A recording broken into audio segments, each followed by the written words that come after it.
Hai,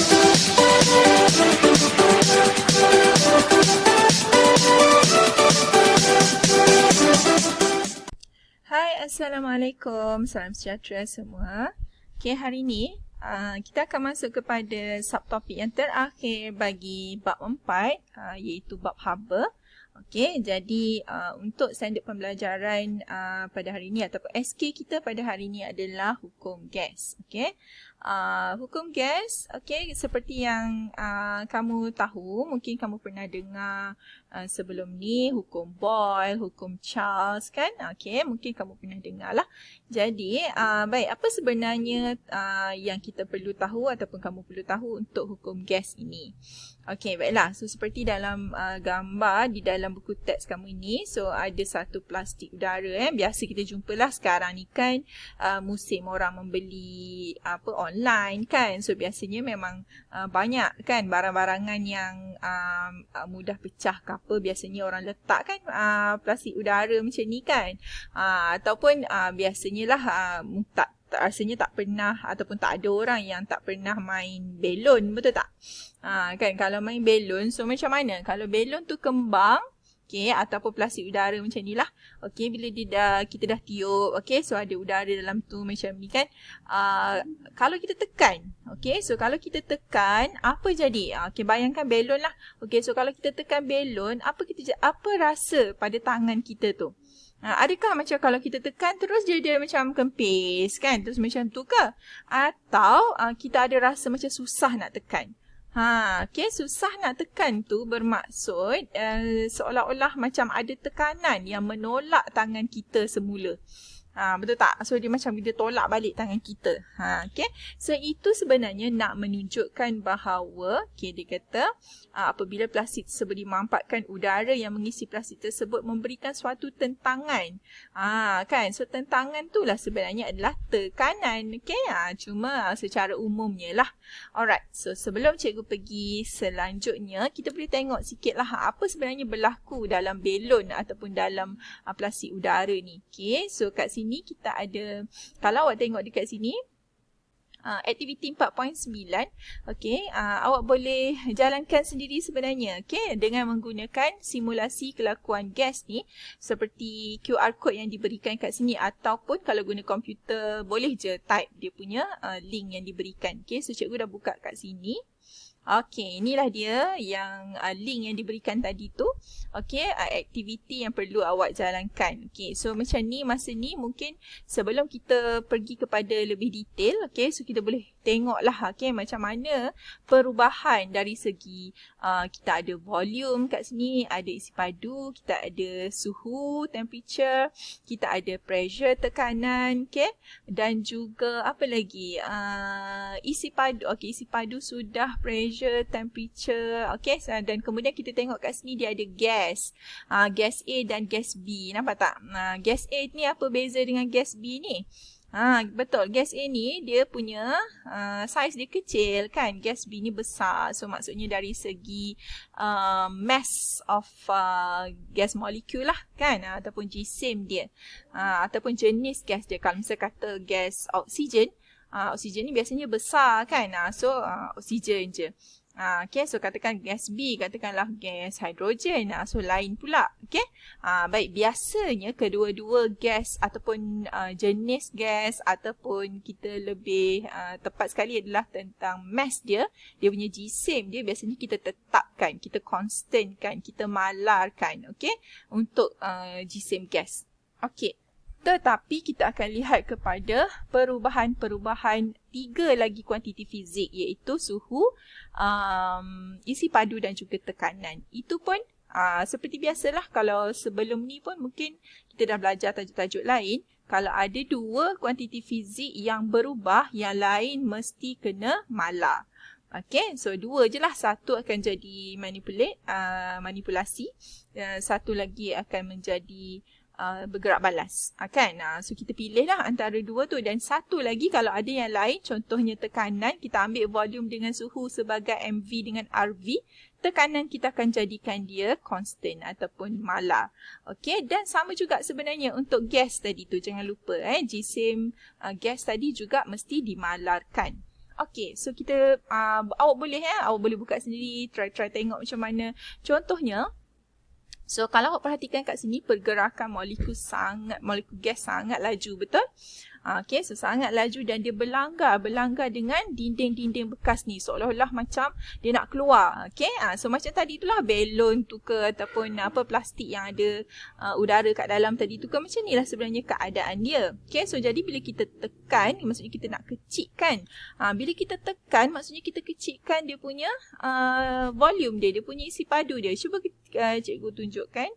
Okey, sekarang awak perhatikan tekanannya adalah 1.8 atm. Volume dia ialah 1000 liter. Suhunya ialah 600. So, apa jadi kalau kita ubah? Sekejap. Okey, nampak tak? Cikgu kecilkan. Okey, bila cikgu kecilkan dia punya volume, rendahkan dia punya volume kepada 400 lebih, tadi 1000. Okey, cuba awak lihat kat sini, nampak tak dia bergerak lagi laju atau slow?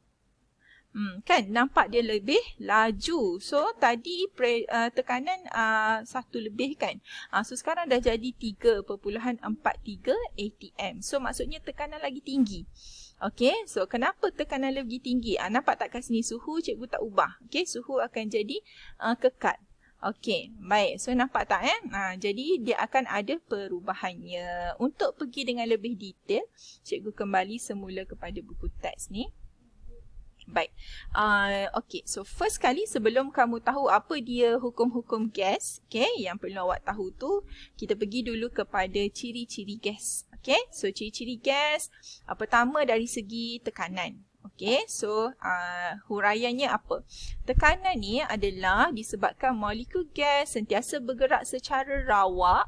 Kemudian apabila molekul gas berlanggar dengan dinding bekas, ni perhatikan ataupun highlight kan benda-benda yang penting. First kali, okey, ni adalah cara macam mana kamu nak terangkan dari segi tekanan. Okey, ini adalah poin-poin penting. Pertama sekali adalah molekul gas ni sentiasa bergerak secara rawak. Okey, itu poin 1. Kemudian, kamu katakan apabila molekul gas berlanggar dengan dinding bekas. Okey, so jaga-jaga bukan berlanggar sesama molekul. Memang dia akan berlanggar lah dengan molekul-molekul lain. Tetapi yang akan menyebabkan kepada tekanan nanti adalah berlanggar dengan dinding bekas. Okey, pastikan dan melantun balik daya dikenakan. Okey, nampak tak ada kuantiti fizik lagi yang disebutkan di sini? Daya, daya dikenakan ke atas dinding bekas itu. Alright. So, bila ada daya, kalau nak pergi lebih detail sebenarnya, bila dia berlanggar, dia akan ada momentum. Kenapa dia ada momentum? Sebab kita tahu apa dia maksud momentum. Hasil darab, jisim dan juga laju kan, hal laju. Betul tak? P equals to mv. Ingat lagi tak momentum? P sama dengan mv. So kemudian kita kaitkanlah, okey, apa dia daya? Daya ialah, kalau ikutkanlah mv minus mu over T. Ingat lagi tak? Ini adalah impulsive force sebab dia melibatkan pelanggaran. So bila dia melibatkan pelanggaran, dia adalah daya impuls kan, iaitu daya yang berlaku dalam waktu yang sangat singkat. Berlanggar. Kalau berlanggar tu memang akan melibatkan daya impuls. So daya impuls ni adalah kadar perubahan momentum. Faham tak? Ingat tak dari segi maksud? Dia adalah kadar perubahan momentum, momentum akhir tolak dengan momentum awal. So dia adalah kadar perubahan momentum. So bila ada berlaku perubahan momentum dalam satu-satu masa tu akan menghasilkan daya. Okey. So dari segi inilah daya. Okey. So kalau nak cerita lebih panjang, macam inilah ceritanya. Cuma tak perlu awak cuma highlightkan bahawa selepas molekul gas berlanggar dengan dinding bekas, daya dikenakan ke atas dinding itu. Okay, daya dikenakan ke atas dinding bekas itu menyebabkan daya per unit luas terhasil lah. Kan? So daya per unit luas itu adalah tekanan. Okay. So so dia adalah tekanan.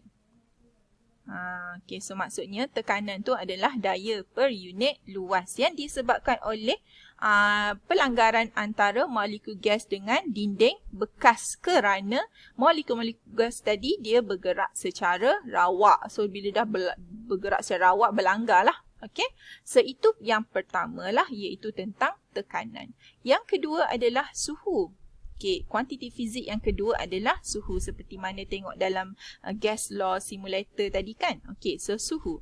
Suhu pula apa dia? Dia adalah suatu tenaga kinetik purata molekul meningkat dengan suhu gas. Okey, dari segi suhunya, kalau kita nak cerita dari segi suhunya adalah kita akan cerita tenaga kinetik purata molekul meningkat.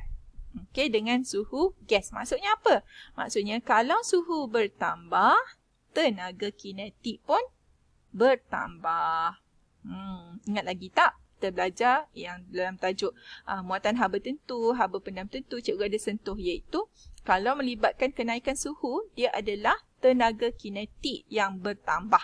Kan? Tapi kalau haba pendam tentu, maksudnya pertukaran gas, waktu tu suhu tidak lagi berubah, maka masa tu kita tidak, maksudnya tenaga kinetik dia tidak berubah.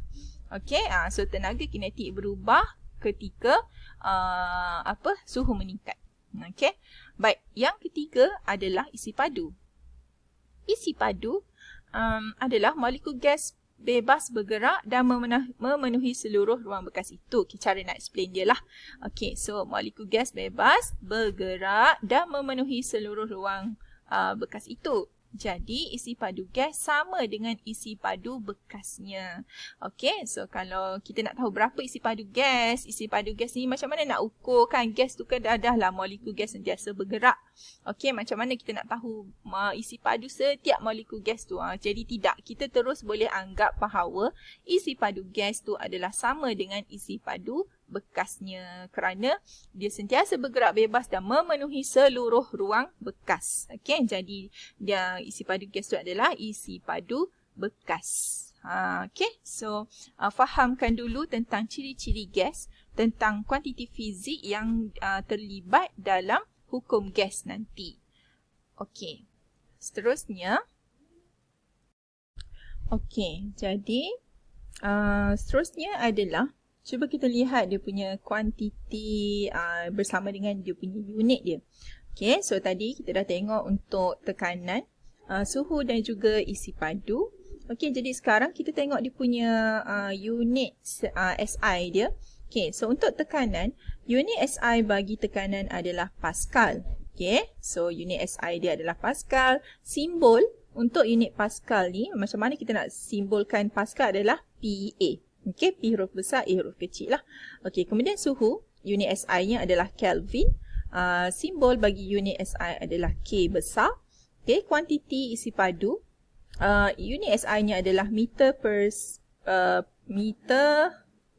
padu. Okey, meter padu. Okey, so simbolnya adalah M kuasa 3 lah.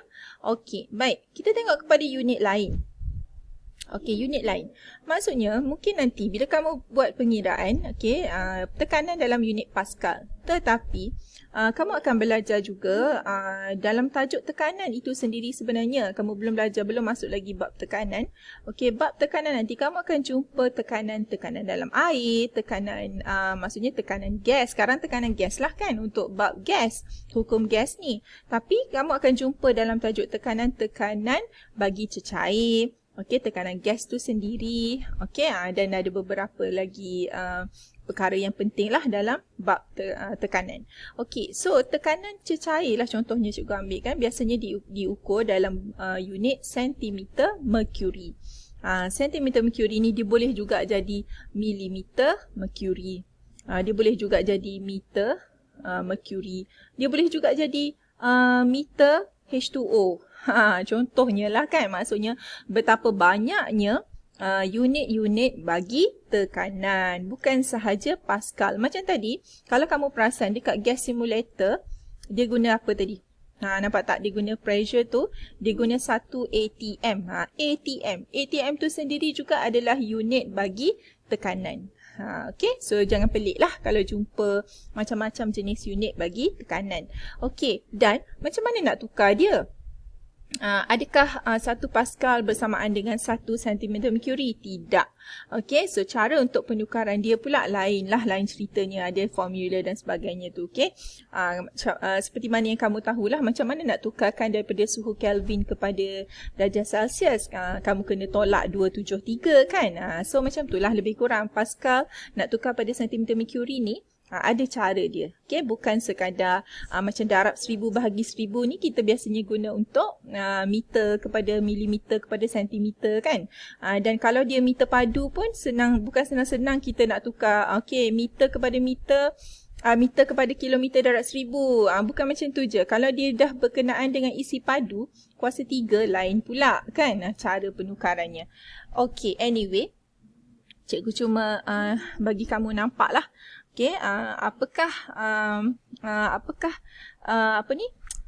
ciri-ciri gas, tekanan, dari segi tekanan, suhu, isi padu, okay, macam mana kita menghuraikan, okay, dan seterusnya pergi kepada unit-unit dia lah. Okay, so cikgu nak pergi semula kepada objektif pembelajaran untuk hari ni sebenarnya adalah, cikgu pergi tunjukkan sikit. Okay, so kat sini. Right, so okay, kalau awak tengok kat sini, sebenarnya tadi cikgu dah masuk kepada SP 4.4.1, menerangkan tekanan, suhu dan isi padu gas dari segi kelakuan molekul gas, okay, dan berdasarkan teori kinetik gas. Okay, dan seterusnya adalah menerangkan teori kinetik, objektif pembelajarannya adalah menerangkan teori kinetik gas dari segi tekanan gas, suhu gas dan isi padu gas dalam sebuah bekas tertutup. Okay, teori kinetik. Kinetik kan tentang pergerakan. Yang tadi itulah. Okay. Kalau tekanan tadi maksudnya pergerakan secara rawak, kemudian berlanggar dengan dinding bekas, kemudian akan menghasilkan daya perluas kan, pressure. Okay. So daya perluas, per unit luas, so dia akan menghasilkan tekanan. Okay, so itu adalah teori kinetik gas lah. Okay, so macam mana dia bergerak. Okay, maksud kalau suhu tadi, tenaga kinetik dia akan bertambah. Okay, itulah yang menyebabkan suhu meningkat. So lebih kurang macam itulah, right? So seterusnya, kita tengok pada aktiviti, cikgu dah tunjukkan tadilah. So kita baru nak check balik sama ada kita dapat ke tidak, okay, mencapai objektif pembelajaran. Kamu boleh faham ke tidak tentang apa yang cikgu terangkan tadi. Alright, aktiviti 1 adalah mengkaji kewujudan tekanan gas. Kita dah tengok sikit simulasi tadi, dan juga cikgu dah terangkan sikit macam mana kalau kita pegang belon dan sebagainya kan, kita ada rasa tu. Tolakan tu dia adalah tekanan. Perbincangan bagaimana tekanan gas dihasilkan. Okey, sudah terangkan tadilah sikit. Aktiviti 2, mengenal pasti pemboleh ubah yang mempengaruhi kelakuan gas. Yang ni kena cikgu kata tadi boleh buka sendiri simulasi-simulasi yang telah diberikan link dia ke dalam buku teks. Okey, boleh explore sendiri. Okey, baiklah. So cikgu rasa kalau untuk 4.4.1 sampai situ dulu. Okay. So, cikgu nak bagi tugasan. Baik, untuk yang seterusnya ni, baik, cikgu tunjuk sikit lah. Okay, seterusnya, untuk 4.4.2, mengeksperimen untuk menentukan hubungan antara tekanan dan isi padu bagi suatu gas berjisim tetap pada suhu malar, iaitu hukum Boyle. Okay, sebenarnya ni adalah hukum Boyle. 4.4.2 adalah hukum Boyle. Tak boleh nak highlight pula. Okey, tak apa. So, hukum Boyle. Okey, so objektifnya adalah menyatakan hukum, melukis graf, okey, menerangkan hukum menggunakan teori kinetik G-rim. Okey, dan amali wajib. Sebenarnya kamu ada amali wajib 8 ni untuk menentukan hubungan antara tekanan dan isi padu. Okey, kalau tengok pada buku teks memang benda tu dah ada lah. Okey, maksud cikgu prosedurnya memang dah ada. Okey, eksperimen 4.4 ni. Hipotesisnya adalah semakin kecil isi padu gas, semakin tinggi tekanan gas. Macam mana nak buktikan benda ni? Jadi buat sementara waktu sebelum kita dapat masuk sekolah menjalankan eksperimen, kamu boleh cuba buat eksperimen secara maya ni menggunakan dua link yang diberikan. Okey, cubalah tengok macam mana, explore macam mana. Okey, kemudian Okey, ini yang sepatutnya kamu akan jalankan lah. Okey, dengan isi padu 60-70 ni semua kita akan buat bila kita dah boleh bersekolah nanti. Ni adalah graf tadi disebut tentang graf. Okey, jadi ini adalah hukum Boyle. Okey, so cikgu tunjukkan sikit dekat sini. Dia punya kesimpulan dia ni, cikgu ada kat sini hukum Boyle, hukum Charles dan juga hukum Gay-Lussac. Okey, so ada 3 hukum ni sebenarnya. Okay, kalau tengok 4.4.2 Boyle, 4.4.3 hukum Charles. Mana 4.4.4? Tu adalah untuk Gay-Lussac. Okay. Jadi ketiga-tiga hukum ni cikgu akan tugaskan kepada beberapa orang lah kot. Kita ikut turn untuk buat perbentangan, okay, bagi hukum Boyle, hukum Charles dan juga hukum Gay-Lussac. Jadi kita akan masuk untuk, boleh tak esok kan, kita akan cuba untuk esok lah, macam mana, boleh tak kamu explain tentang ketiga-tiga hukum gas ini. Okay, by today cikgu akan bagi maklumat seterusnya. Okay, so so far macam tu lah untuk 4.4.1.